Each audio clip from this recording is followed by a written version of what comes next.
আসসালামু আলাইকুম রহমতুল্লাহি ওয়া বারাকাতুহু। সম্মানিত দর্শক, ডক্টর মোহাম্মদ ইউনূসের সঙ্গে পাল্লা দিতে গিয়ে বা রাজনীতি করতে গিয়ে, প্রতিযোগিতা করতে গিয়ে বাংলাদেশ জাতীয়তাবাদী দল বিএনপির সবচেয়ে বড় সমস্যা হলো তারা কোনো অবস্থাতেই ডক্টর মোহাম্মদ ইউনূসকে রিড করতে পারছেন না, পড়তে পারছেন না। তারা কখনো কখনো মনে করছেন যে এই ভদ্রলোক সত্য বলছেন, আবার পরক্ষণে মনে হচ্ছে যে না, তিনি সত্য থেকে অনেক অনেক দূরে আছেন। বিএনপি কখনো কখনো মনে করছে যে তাদের হাতে ক্ষমতা বুঝিয়ে দেওয়ার জন্য, তাদেরকে ক্ষমতা আনার জন্য অন্তঃস্থল থেকে আসলে ডক্টর মোহাম্মদ ইউনূস চেষ্টা করছেন। আবার একটু পরে মনে হচ্ছে যে না, তিনি নিজেই ক্ষমতায় থাকতে চান, নিজেই প্রধানমন্ত্রী হতে চান এবং বিএনপিকে রীতিমতো রাজনৈতিকভাবে অপদস্থ করার জন্য সকল কিছু তিনি করতে চান। তারপর তার বিভিন্ন ভাষণ, তার কথা, তার বডি ল্যাঙ্গুয়েজ সবকিছু দেখে তাদের মনে হয় যে এই লোকটি আসলে রাজনীতির তো জটিলতা বোঝেন না, সহজ সরল মানুষ, ঘুরতে ফিরতে একেবারে বলতে গেলে নিয়তির নির্মম পরিহাসে রাজনীতিতে চলে এসেছেন। কিন্তু এখানে থাকা কিংবা রাজনীতি করা বা প্রতিযোগিতা করা এটা তার ধাতের মধ্যে পড়ে না। তিনি যেভাবে কয়েকটি সাক্ষাৎকারে বলেছেন যে আমি তো আসলে রাজনীতির মানুষটা, অন্য ভুবনের মানুষ, সেখানে আমি ভালোই ছিলাম, আবার সেখানে আমি চলে যেতে চাই, আসছি, চেষ্টা করে যাচ্ছি, জানি না সফল হব কিনা, যদি সফল হই ভালো, আর যদি না হই তাহলে চলে যাব। এখন ধরুন এইরকম বক্তব্য যদি একজন প্রাজ্ঞ, একজন বয়স্ক মানুষের মুখ থেকে আসে, আপনি তার সম্পর্কে কি ধারণা পোষণ করবেন? মনে হবে না যে লোকটা একেবারে সরল সোজা একটা মানুষ? তারা এই বিভিন্ন গ্যাংয়ের কবলে পড়ে মানে এই লোকটি সম্পর্কে বাজে ধারণা পোষণ করছেন। আবার অন্যদিকে এই লোকের চারিদিকে একটা বিরাট গ্যাং তৈরি হয়ে গেছে, যারা মূলত তাকে ক্ষমতার চেয়ারে বসিয়ে তারপর নিজেদের যে অভীষ্ট লক্ষ্য এটি তারা উদ্ধার করতে চাচ্ছেন। তো এই জন্য তারা কখনো ডক্টর মোহাম্মদ ইউনূসের প্রতি গরম হচ্ছেন, আবার পরক্ষণে নরম হয়ে যাচ্ছেন। তো এই অবস্থায় আলটিমেটলি 10 মাস চলে গেছে। এই 10 মাসের মধ্যে যে বিষয়গুলো সামনে চলে এসেছে, তাতে যারা একটু কেয়ারফুল মানে সতর্ক দৃষ্টি নিয়ে পরিস্থিতি বিশ্লেষণ করেন, তারা ইতিমধ্যে বুঝতে পেরেছেন যে তার স্বপ্নের গ্রামীণ ব্যাংকটিকে তিনি এখন একটা মাইলস্টোনের জায়গাতে নিয়ে গেছেন। গ্রামীণ ব্যাংকে সরকারের যে মালিকানা ছিল সেটিকে কমিয়ে 10% নিয়ে আসা হয়েছে এবং এটি এখন ডক্টর মোহাম্মদ ইউনূস এবং তার যারা সঙ্গী সাথী তাদের একক কর্তৃত্বে তিনি নিয়ে গেছেন। তাদের সুদ মওকুফ, ঋণ মওকুফ, আয়কর মওকুফ এবং আরো অনেক কিছু এই রাষ্ট্র থেকে অকল্পনীয় যে সুযোগ সুবিধা এই সময়ের মধ্যে তিনি সেটা নিয়ে গেছেন। তার গ্রামীণ ফোনের সঙ্গে বিটিআরসির অনেক ঝামেলা ছিল। বিটিআরসি প্রায় 1200 কোটি টাকা বা 12,000 কোটি টাকা এরকম একটা দাবি শেখ হাসিনার জমানা থেকে তারা করে আসছিল। সেই সকল দাবিনামা কুল্লু খালাস করে দেওয়া হয়েছে। এখন আর গ্রামীণ ফোনের সঙ্গে সরকারের কোনো সমস্যা নেই। এইবার যেটা হয়েছে সেটি হলো মানে 2023-22 সনের চাইতে গ্রামীণ ফোন কম মুনাফা করার সত্ত্বেও প্রায় 4,500 কোটি টাকা তারা তাদের শেয়ার হোল্ডারদেরকে ডিভিডেন্ড হিসেবে তারা দেবে বলে ঘোষণা দিয়েছে, অর্থাৎ 330%। অর্থাৎ 10 টাকার যদি কারো শেয়ার থাকে তাহলে সে লাভ হিসেবে গ্রামীণ ফোন থেকে সে টাকা পাবে 300 মানে প্রায় 34 টাকা, 330%। এখন এই যে 4,500 কোটি টাকা এই কারা পাবে? গ্রামীণ ফোনের যে আর্টিকেল অফ মেমোরান্ডাম, সেখানে আপনি যদি মালিকানার কথা চিন্তা করেন, 10% শেয়ার হোল্ডার হলো এই সাধারণ আমজনতা, মানে যারা ওপেন ফ্লোর থেকে বা ওপেন ট্রেডিংয়ে বাজার থেকে শেয়ার কিনেন। আর 90% শেয়ার এটা হলো ডক্টর মোহাম্মদ ইউনূসের এবং গ্রামীণ ফোনের যে বিদেশি উদ্যোক্তা রয়েছেন টেলিনর তাদের। এখন এই যে ডক্টর মোহাম্মদ ইউনূসের গ্রামীণ টেলিকম, আবার গ্রামীণ টেলিকম হলো গ্রামীণ ফোনের মূল মালিক, আর গ্রামীণ টেলিকম হলো একটি অলাভজনক প্রতিষ্ঠান যার কোনো ট্যাক্স দিতে হবে না 2029 সন পর্যন্ত। এখন গ্রামীণ ফোন থেকে এই অল্প কয়েকদিনের মধ্যে তিনি প্রায় 1100 কোটি টাকা এই বছরের এই লভ্যাংশ তিনি তার ভাগে অর্থাৎ গ্রামীণ টেলিকমে তিনি নিয়ে এসেছেন। আর এই 1100 কোটি টাকার কোনো আয়কর দিতে হবে না এবং 2019 সন পর্যন্ত মানে 29 সন পর্যন্ত এভাবে চলতে থাকবে। আচ্ছা, এরকম অসংখ্য কর্ম তিনি একটা ম্যানপাওয়ারের লাইসেন্স নিয়েছেন মালয়েশিয়াতে। তার বন্ধু আনোয়ার ইব্রাহিম সাহেব এখন প্রধানমন্ত্রী রয়েছেন। আপনারা জানেন যে শেখ হাসিনার জামানাতে একটা সিন্ডিকেট ছিল। সেই সিন্ডিকেট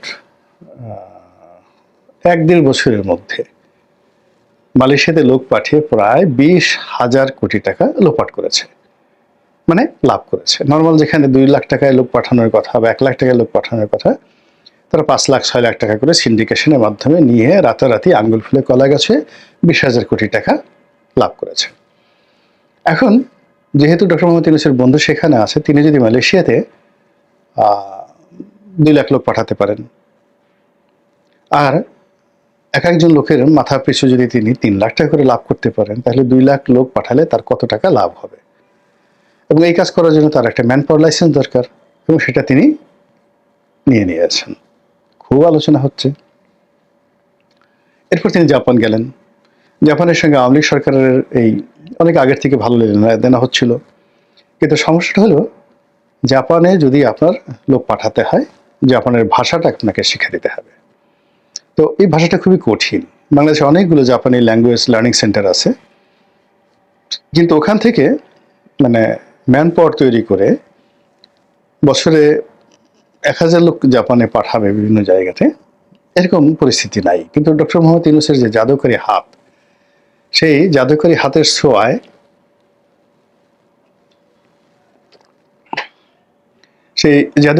ছোঁয়ায় এই জাপানের যে ম্যান পাওয়ারটা, এটা মানে রাতারাতি যাকে বলা হয় স্বর্ণখনিতে পরিণত হতে পারে, যেহেতু তার ম্যান পাওয়ার লাইসেন্স আছে।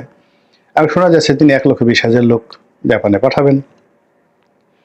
তো জাপানে যদি পাঠান 1,20,000 লোক, এবং সেখানে জাপানে ইজিলি 10 লাখ 12 লাখ টাকা করে লোক পাঠানো যাবে। যদি 2 লাখ টাকা খরচ হয়, 8 লাখ টাকা লাভ থাকে, 1 লাখ লোকে কত টাকা লাভ হবে। একটা স্বর্ণের খনির সন্ধান তিনি করে বেড়াচ্ছেন। এই জন্য তিনি জাপানে গেলেন। এটা কোনো রাষ্ট্রীয় সফর ছিল না, এটা একান্তই তার একটা ব্যক্তিগত সফর। একটি প্রাইভেট কোম্পানি, প্রাইভেট প্রতিষ্ঠান তাকে দাওয়াত করেছে এবং সেই অনুষ্ঠানে বক্তৃতা দেওয়ার জন্য তিনি গেছেন। তিনি যে ইম্পেরিয়াল হোটেলে ছিলেন, যা কিছু করেছেন, আমি জাপানের রয়্যাল গেস্ট হিসেবে, রাষ্ট্রের অতিথি অর্থাৎ জাপান সরকারের অতিথি হিসেবে দীর্ঘদিন জাপানে ছিলাম। তো সেখানে রাষ্ট্রীয় প্রোটোকল বলতে কি বোঝায় ওটা আমি খুব ভালো করে জানি। তো সেরকম আমি দেখিনি সেখানে। তো তিনি সেখানে কেন গেছেন? মূলত তার যে ম্যান পাওয়ার ব্যবসা, তার যে 3-0 থিওরি এবং তার যে ইন্টারন্যাশনাল কানেক্টিভিটি রয়েছে, সেই জিনিসগুলো করার জন্য। তার সঙ্গে সাবেক প্রধানমন্ত্রী এসে জাপানে দেখা করেছে।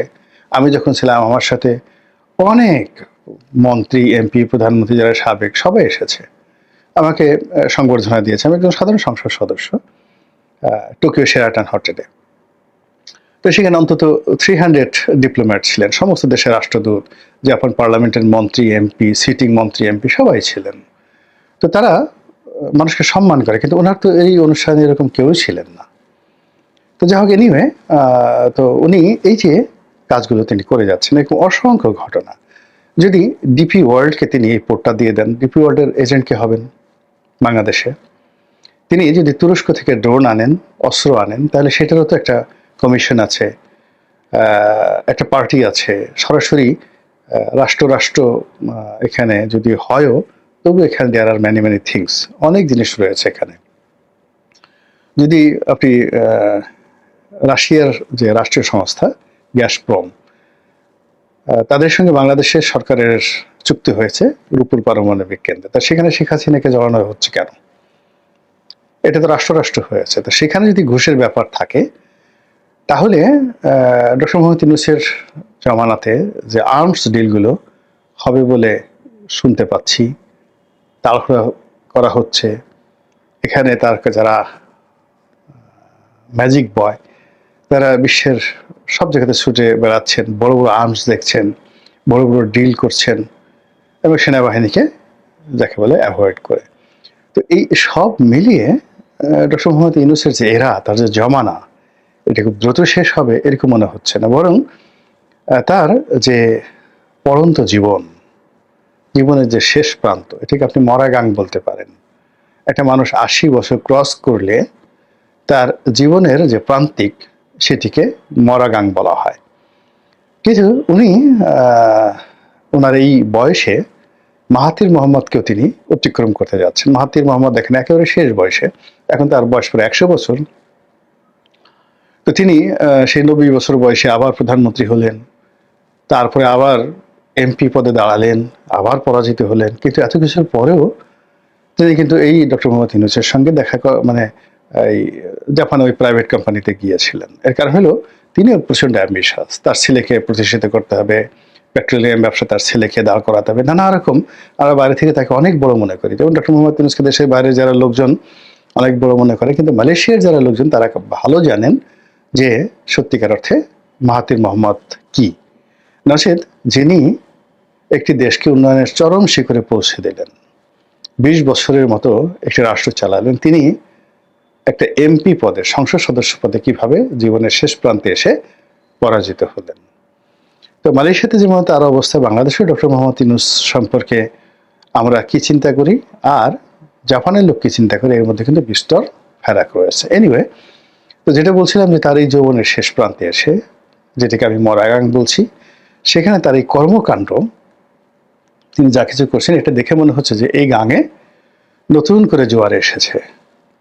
এখন সেই জোয়ারের তোড় কতদিন থাকে এবং সেই জোয়ারের স্রোত নদীর দুই কূলে কিভাবে প্লাবিত করে, কতটা বন্যা সৃষ্টি করে, এবং সেই স্রোতে আমরা কারা কারা ভেসে যাই।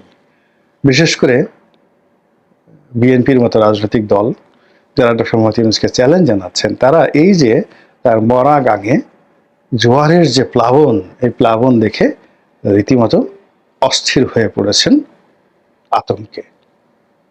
আল্লাহ আমাদের সবাইকে হেদায়েত দান করুন এবং হেফাজত করুন। আসসালামু আলাইকুম ওয়া রাহমাতুল্লাহি ওয়া বারাকাতুহু।